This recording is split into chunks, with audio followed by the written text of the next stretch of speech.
And we're live, everybody. Welcome in. It is Monday, December 18th, 3 p.m. Central. We are live on both YouTube and on X. And if you're on X, comments should be live. I should be able to see your comments in the comment section below to the left. I don't know where it is to the right. Thank you so much. There's so much to talk about, especially in regards to the Cybertruck. We got a bunch of new information today from two major publications from both Monroe Live and Jay Leno's car show. I have links for that in the description in the comment section below. After we're done with the live show, we'll make sure the mods post them in the live comment section below if you're joining us live. And then we'll go ahead and get into all the information that has come out about this vehicle. So right here we see there is a there's a picture with Jay Leno from back in the day meaning last week, where he was driving around the Cybertruck. There was a lot of hype about this. Oh, what's going to happen? Of course, he came out with his review, first look type thing of the Cybertruck, where they did a bunch of things. It's an hour long. Make sure you go check it out on Jay Leno's channel. Here he is with Franz von Holzhausen, who's the design engineer, the design chief of Tesla. And there was also a video with Sandy Monroe and the Monroe Live team on Monroe Live. This is Lars Mulvaney, the head of engineering at Tesla, and another gentleman that works at Tesla as well, where they were showing Sandy a bunch of stuff. I highly recommend you guys go check out those videos. Again, we'll make sure to have links for that in the description and the comment section below. I want to go through the things that really jumped out at me from both those videos. There's so much to talk about, but there's 4 or 5 huge things I really want to bring up that I think are really important. The first one is, I believe this is the first time we've gotten confirmation from Tesla, I believe directly, that Tesla has had over 2 million deposits for the Cybertruck since they first announced it back in 2019. 2 million plus deposits. Now, there were a lot of rumors around this number being thrown around. I know Elon on calls, Elon Musk, the CEO of Tesla, has said previously that it was somewhere around 1 million reservations or more than 1 million reservations. A lot of the rhetoric around the vehicle was like, there's somewhere around 500,000 to 1 million reservations. There is a tracker out there for the VINs for the Cybertruck that was talking about having potentially over 2 million reservations. This is the first time that we've gotten confirmation, I believe, correct me if I'm wrong, that the Cybertruck has over 2 million deposits. And this was said by Franz in the interview with Jay Leno. What's really interesting about that number is if you do a very simple math equation and say, okay, if Tesla's going to get to 250,000 units per year run rate, if 100% of those people keep their reservation, this will take about 8 years or more to clear out the backlog of Cybertrucks that are out there, the orders that are open. That number feels incredibly huge, right? 8 years to wait for a car sounds kind of crazy. So one of two things has to happen. Number one, the reservations have to go down. There has to be less than 2 million reservations for folks to be able to get their truck in a reasonable time, or Tesla's going to have to make more than 250,000 units per year. What's been very interesting following this story right now, if you look at a lot of the footage that's coming out of the channels that do drone flyovers at Giga Texas, there's 4 primary channels. I highly recommend you check them out. Just type Giga Texas drone footage, and there's 4 folks that are out there doing a ton of great work. You can see that Tesla is doing about, right now, 25 to 30 Cybertrucks a day-ish. Now, of course, that makes sense. They're early in the ramp, but over time, they have to get to basically 5,000 units per week to reach that 250,000 unit milestone. But again, something has to give. That 8-year wait time for the Cybertruck is way too long. So maybe the higher pricing will eliminate some of those reservations, and I'm thinking it will. But as the popularity grows, as folks like Jay Leno and Haggerty and CarWow and Top Gear and all these random people, stumble upon the truck in real life, one has to think that the number of folks that will be interested in it is probably going to be a lot more than most people think. I think when people look at Cybertruck, they say, look at this triangle thing. It's probably going to be, 50,000 units a year if they're super lucky. I think most people are not really saying 250,000 units per year. So if that were to happen, it's still way far away to satiate at least initial demand. It's important to keep in mind that the 2 million reservations were based on a deposit of $100, right? So maybe it's inflated, but it's kind of hard to get somebody to give you any money, let alone $100. So I think there's something to be said there. So we'll see what happens there. Pretty wild number. The second is that we got news that Tesla is working on wireless charging for your garage, basically inductive charging. This was in conversation with between Lars, Franz, and Jay Leno when they were talking about the Cybertruck and talking about how easy it is to charge. So in case you're not familiar, it's going to look something like this more likely. We got very few details on how this is going to work, but basically what's going to happen, the theory is that you'll be able to pull into your garage and there'll be a charger on the floor, and all you have to do is just drive right over the thing and then it will charge the car overnight. That's the thought process. And this is an example with the BMW i3. Look at how skinny those tires are, bro. That's wild. It looks like a bicycle. But essentially you drive over and you charge it. And I think what's interesting about that is for the longest time, the thought process behind wireless charging was that it doesn't make too much sense, because there's a lot of losses in wireless charging. When you plug something in, you basically, the power that you get through the wire is what ends up in your phone. It's like a very simple way of explaining that. If you're using a charging cable for a phone, same thing for a car, you plug it in. Most of that, if not all of the electricity outside of the waste heat that you get, and ends up in the battery. With something like an inductive charger, something that's wireless, you're going to have some losses, right? You're going to lose efficiency. Some of it's going to go off in heat and just transferability and stuff. I'm trying to keep it simple for everybody so it's easy to understand. But basically, there are some losses. Now, I think the other side of that is that if you have something like this for a car, it makes it so convenient, right? And I think this is where the discussion around electric vehicles is so fascinating. We have to talk about convenience, because as Tesla gets more popular, as electric vehicles get more popular, I think people will want to feel comfortable that they have everything they need around them in order to be comfortable with their purchase, right? They want it to be easy. They want it to be super convenient. And wireless charging obviously would make sense from that perspective, because you're basically saying you don't even have to plug in, just drive over the damn thing and your car charges. God forbid you forget to charge your car and then you have to go to work and then you're like, crap, I only have 10% left, I need 20% to get to work, so on and so forth. So it kind of takes away that fear, which is really cool to hear about. First time we've heard about that, I believe, from Tesla, where they're actually working on a wireless charging mode. The next thing that was really interesting to hear about was wade mode. So wade mode is essentially going to be a feature that's going to allow the Cybertruck to navigate through basically a lot of water. I think in the video they say somewhere between 2 to 3 feet of water, and they do that by pressurizing the battery. So what they're going to do is they're going to essentially take the air from the suspension that it uses. It uses an air suspension, and it's going to take the air from that and it's going to throw it into the Tesla Cybertruck battery. From the battery, into the battery. That's correct. And so it's going to create almost like a positive pressure in the battery. So there's 0% chance of water getting into the battery. One of the things that one of the concerns around electric vehicles that I've heard in the past is that people were freaking out that, electric vehicles won't be able to be driven through the rain because if water gets into the battery, it explodes. Of course, that's not the case. But in case you do want to wade through water, you want to go through water, then you have the positive pressure that's going to help you do that in an off-road pickup truck, which is obviously really, really cool.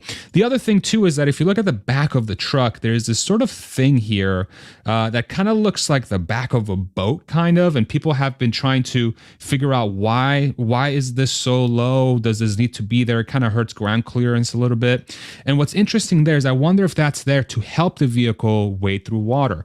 One of the things that when Elon Musk was talking about the Cybertruck was that he wanted to use it in a way so that he could transfer materials from one side of the southern Texas plant that he has there for SpaceX from one side of the river to the other by using Cybertrucks. And of course, they had to figure out how to make that happen. So I think that explains this thing back here. It's going to give probably the truck a little bit more buoyancy. It's going to help it float or at least not sink to the bottom of a river, one would think. But it's going to be very interesting to see how this plays out. And of course, for fans of off-roading, this is a really, really cool feature that I think a lot of people will enjoy. Now, the other thing that we learned, of course, if you're not familiar with the Cybertruck, this is what it looks like from the front. This thing is made out of stainless steel. It's bullet resistant. And one of the specs that we got from the Monroe live video with Sandy is that the thickness of the doors, and this is actually a kind of nerdy engineering, but it's really, really interesting. The doors are 1.8 millimeter thick, which is kind of like that. I went to the Tesla event and they gave me one of these passes, which is super cool. And it's, I don't know, I guess about that thick. I don't even know if that's right, but it's 1.8 millimeters is very, very thin on the doors, and then 1.4 everywhere else. So the doors are a tiny bit thicker. That is most likely to ensure that, you know, if it is bullet resistant, it's extra bullet resistant in the doors. And it's also going to give it that extra rigidity from a crash safety perspective, because you want your passenger, your cabin to be as protected as possible, obviously. But the Cybertruck started at 3 millimeters. So essentially what this says is that when they were first designing the car, they thought they needed about 3 millimeter thickness stainless steel. But over iterations, you know, they changed the materials, they changed how they were putting the thing together, the truck, the processes. It ends up that they're able to get it down by half. So the weight that the truck would have incurred from having a 3 millimeter thick stainless steel on the outside of the truck is now cut by half. And of course, that outer body is going to be giving, you know, steel is not light. And one of the things with electric vehicles is the lighter they are, the more efficient they are. And so being able to cut that by half is super, super interesting. And it also talks about how much work has gone into the exterior, you know? So that was a very interesting little tidbit there that I thought I would bring forward for you guys, or for y'all. I'm from Texas. I got to stop saying you guys. And the other thing I want to bring to light here, and then we'll get into some of your comments and questions in the comment section below. And I'm starting to see some of them from X as well, which is really, really cool. They're both now working with StreamYard. Thank you, StreamYard and X. Is that this is a picture from the roof of the truck. There is built-in wiring, 48-volt wiring for accessories. So something like a light, for example. So one of the things that they showed in the Jay Leno video was that you can have this light that I believe they said it shines 5 football fields away, you know, so it's like for off-roading, it makes the path extremely lit, so it's, you know, where you're going. But that wiring is built into the truck, so you don't have to do any extra work to install accessories that require power, which is really interesting for a truck like this, right? Because you think about how many accessories you can add to this, how modded it's going to be. And I thought it was very interesting that they really thought further ahead, and they said, okay, let's make sure power is available, because God knows what people are going to come up with, right? Of course, this is in a 48-volt architecture, which means that a lot of the existing accessories that are out there are on a 12-volt architecture, which means that suppliers are going to have to come out with new things for the Cybertruck. But what's cool is that Tesla has their own shop that they can sell folks to. But I'm assuming third-party suppliers will come up. Theoretically, they'll probably be able to sell at a discount, one would think, versus Tesla's products. But just a super neat little thing that I think is going to make Cybertrucks even more unique looking, you know, because you're going to be able to add your own lights. You're going to be able to add, I don't know, a freaking, helicopter thing. Your truck just starts flying away, you know? But it's super, super cool. That's super, super cool. And I highly recommend, the one thing that's very fascinating is when you go check out the video from Jay Leno, when you go check out the video from Monroe Live, read the comments. Read the comments in the YouTube video. Read the comments from Haggerty. Read the comments from Top Gear. Read the comments from CarWow. There's one other one out there that did one, Top Gear, MKBHD. Go to their YouTube channels for the Cybertruck stuff if this is something that interests you, and read the comments. And what's very interesting there is I'm seeing a lot of folks that are like, I used to hate this thing, but now it's kind of growing on me. I used to hate this thing, but now it's kind of growing on me. And I'm seeing the opposite, where people are like, I told you this thing's crap. I told you this thing's is a joke. It's not going to work. The comment sections are so fun to read through. So I highly recommend you do that. Jay Leno, Monroe Live, Top Gear, Haggerty, MKBHD, CarWow. Make sure you go check out all their content on Cybertruck, because it's super, super fun. Let's go ahead and do some comments and questions. I'm going to start by bringing up an X comment, because this is, I think, the first time we've been able to do this on X, which is really cool. Do I have one on order? I do have one on order. I placed my order the day after the Cybertruck reveal back in November. I think I'm like, if there's a Cybertruck tracker out there, it was something like 135,000 in line. So I'll have a little bit to wait, probably. So we'll see. we'll see when it comes through. First comment on us ever on a space. That's awesome, Brian from X. This is so cool. Nate, it's working. Good job, man. Nate works from at X. I really appreciate the hardcore engineering that goes in there. He told me it might be ready by Monday, so we went live with it, and it's great. Cool. Are these the first comments that are enabled on a video? I don't know if they're the first comments enabled, but it's the first ones where I can pull it into StreamYard, and I can have both YouTube comments and X comments together, which is really, really cool. If you do want to ask a question, make sure you write question before your question so I can see the question much easier. I really appreciate that. From YouTube, I can't wait to see my first Cybertruck in Minnesota. I agree. I think it's going to be super sick. I really think for folks to have a fair take on the truck, they have to see it in person, because it really does look very different in person. The stance of it, how it looks versus other objects, how the light reflects off of it, how it looks when you're going down a road and it's next to other cars. It's a very unique truck, man. It's extremely unique. It's extremely unique. So I highly recommend you check them out. What is this video called? The broadcast? I have no idea. Live stream, I guess. We can call it a live stream. So yeah, it's wild. It's very cool that that they got it to work. Do you think Mr. Beast will give away a Cybertruck in 2024? That's actually an interesting question. I do believe what's interesting about Mr. Beast is he's featured Teslas on his content previously. I believe he gave away a Model X or a Model 3. I think he's given away both, Model Y even. So one would think that, it seems like he's a fan of the brand. He's a fan of Elon. So I wouldn't be surprised if Mr. Beast were to give away some Cybertrucks to folks. But we'll see. We'll see how that goes. Cool. Let's go pull up a few more questions. Hey, Farzad, Not Legal Advice. How you doing, Richard? Go check him out if you want your legal advice. Go to Not Legal Advice on YouTube. He has great legal advice. Can you imagine what the Gen 2 Cybertruck will be capable of? Yeah, I mean, that's how these products usually work. I think over time, Tesla has had a track record of changing their products quite quickly. A lot of sort of continuous improvement on their products, whereas other car makers do it more as a model year, especially the legacy car makers. But they get a little bit better over time. The Gen 2 Cybertruck is going to be probably significantly better than the first gen Cybertruck. They'll iron out all the kinks. No first iteration of anything is going to be absolutely perfect. From the reviews so far, it seems like at least initial quality seems to be pretty good. We won't know what the long-term quality and long-term reliability of the vehicle is going to be until there's time that's put out there for, the truck has to go through some things for us to actually judge how reliable it is long-term. But it's pretty awesome. It's pretty awesome to see that at least up front seems pretty good. So that's cool.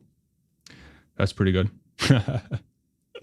Is your subscriber base fraudulent? Thank you for the... It's such a weird question. I don't think so. I mean, it seems to be like we have a lot of real people. Are you fraudulent? Let me know, you guys, in the comment section. Let me know if you guys are real or fake. Yeah, interesting. So are we ignoring the fact that Tesla's head of designer said they run a fleet of 100 semis and that mass production of the semi will start next year?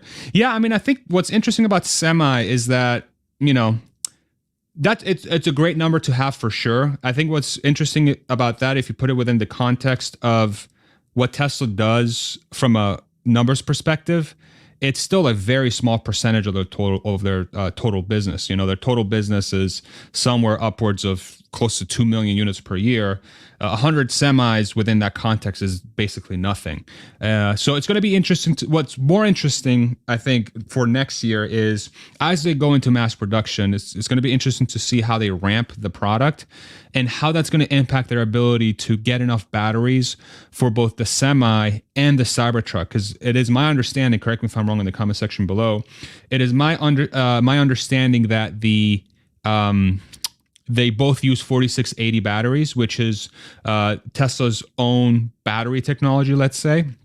And then as they ramp to Cybertruck, that might take away the ability for them to build more semis because they can sell more Cybertrucks for an equal amount of batteries than a semi, right? So if you put, say, I don't know, just use round numbers. Let's say you put 10,000 batteries in a semi for it to go the 500 miles it needs to go on a full load, but instead you can sell, I don't know, 10 Cybertrucks with 1,000 batteries each, then it makes a lot more financial sense as a business to sell 10 Cybertrucks than one semi, because you're going to be able to make basically, I don't know, somewhere between $750 to $1 million on 10 Cybertrucks, and a semi that can probably max out at 300, 400, 500,000.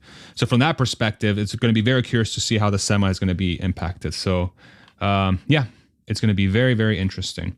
Oh, this is kind. Farzad deserves a silver play button for Xmas. Christmas. Thank you, Alex. Yeah, we're very close to 100,000 on YouTube. I think we're at 92-ish, I believe. Yeah, if you haven't subscribed yet, subscribe, and maybe that play button will come. And if not, that's okay too. I just really appreciate you, everybody here being here. Really appreciate you guys. This is so cool. I can see comments from both X and YouTube. This is so sick. Oh, I misclicked that. There we go. All right. Do I miss working for Tesla? Yeah, for those that are not familiar, I used to work at Tesla from 2017 to 2021. I was on the supply chain side. I did essentially help design the parts distribution network for service and body shops in the United States, part of Europe, part of Asia to start. And then over time, it was much more focused on North America because it was growing. Basically, the idea was we needed to ensure that the service distribution network and the service parts network grew as the Model 3 was being ramped.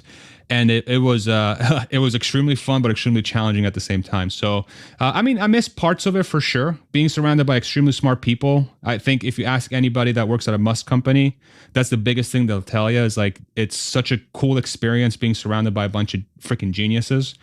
The work is extremely challenging. There is a lot of moments that I remember where I'm like, this is impossible. And then we figure it out kind of thing.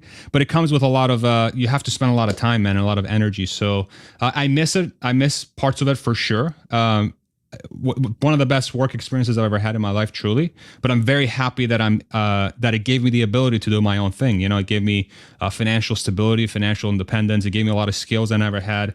And now I'm doing this freaking thing, which I still to this day, I don't know what this is.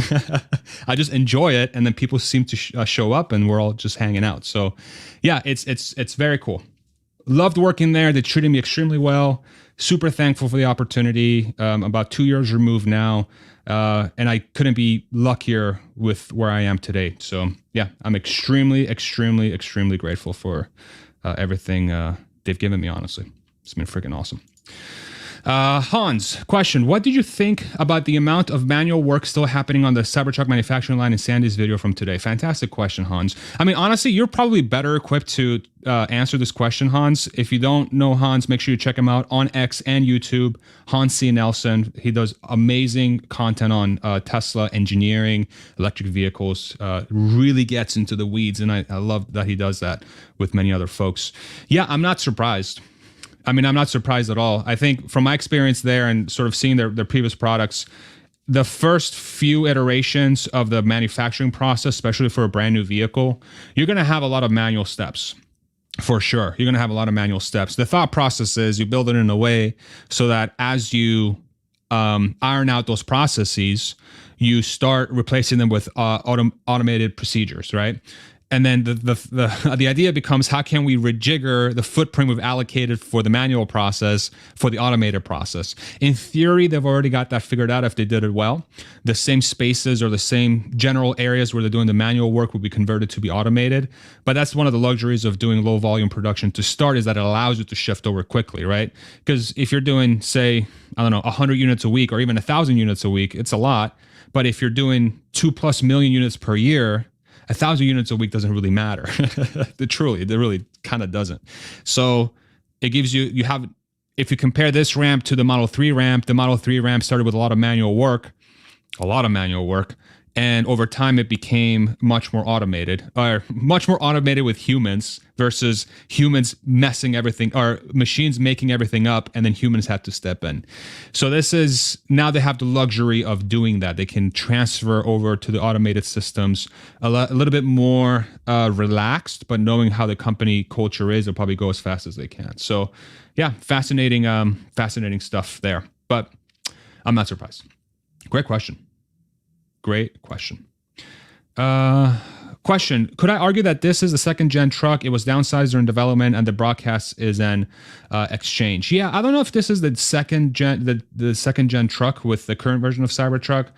I really think it's going to be, I really think it's, if there's going to be a second gen, it'll be like a few years down the road, maybe 2, 3, 4 years down the road.